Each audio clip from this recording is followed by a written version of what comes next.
Kasus penipuan berkedok investasi kembali terjadi. Meski bukan modus baru, tetapi masih saja ada masyarakat yang tergoda dengan iming-iming keuntungan menggiurkan yang sebenarnya di luar kewajaran.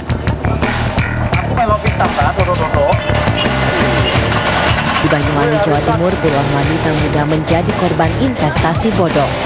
Tidak tanggung-tanggung, diperkirakan total investasinya lebih dari 1 miliar rupiah.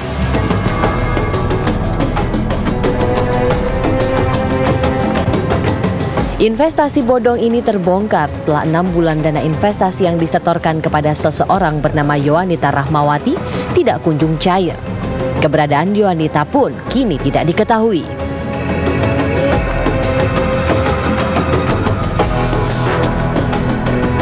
Ditawarnya modusnya ya balik, intinya dia 500.000 dalam 1 minggu balik 750 kayak gitu.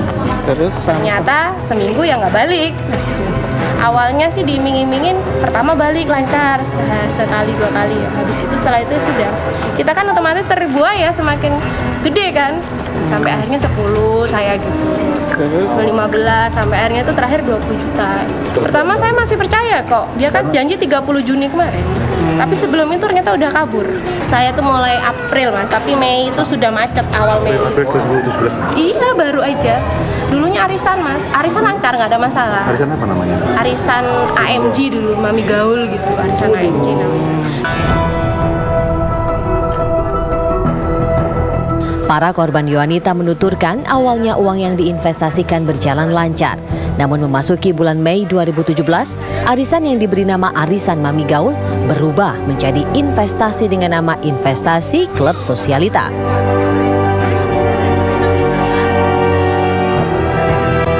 Awalnya aku kan ikut arisan ya, selama berapa bulan udah lancar.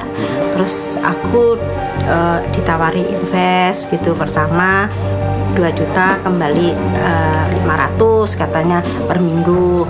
Terus saya ikut gitu, habis gitu saya ditawar lagi ada yang 5 juta, 10 juta, selalu ikut-ikut 1 minggu, 2 minggu, 3 minggu tuh lancar ya. Nah itu terus habis gitu macet, udah sampai aku ikut arisan mobil, arisan uang, ada yang 50, ada yang 20, itu waktunya saya dapat semua gitu loh. Kok ternyata sekarang itu orangnya nggak ada, kabur. Bulan ini kenal akrab banget, dibilang Yang bisa paling sahabat lama emang saya iya. memang kenal, Mas. Pertama itu ada temanku Devi. Nah, itu broadcast arisan HP.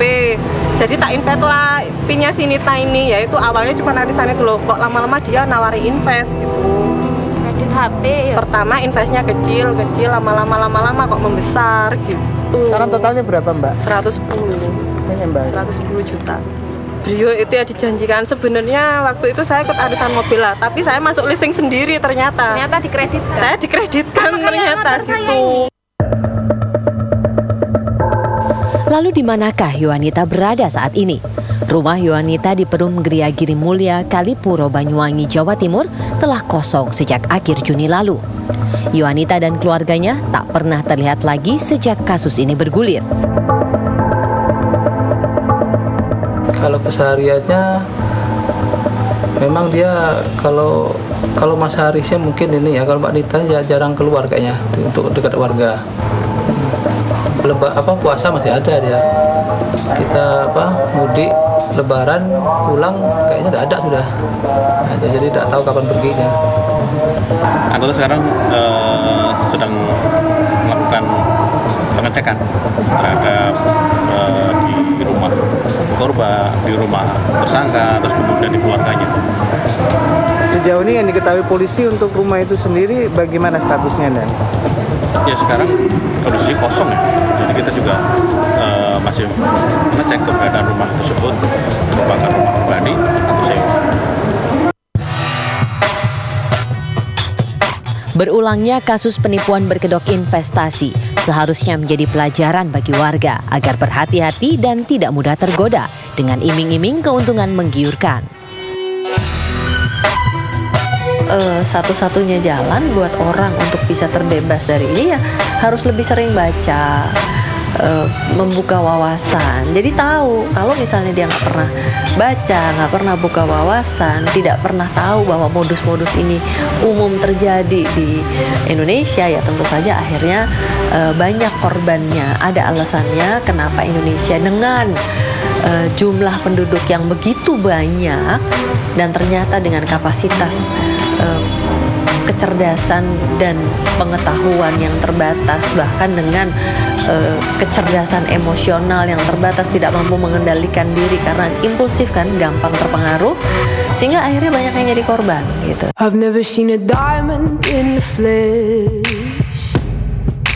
Penipuan berkedok investasi bukan modus baru di Indonesia. Tidak sedikit nasabah menginvestasikan hartanya dalam jumlah besar karena tergiur dengan keuntungan yang besar. Sayangnya bukan untung yang didapat, melainkan justru kerugian besar yang harus ditanggung oleh nasabah. And we'll never be royal. It's running our blood. That kind of luck's just ain't for us. We crave a different kind of buzz. Let me be your ruler.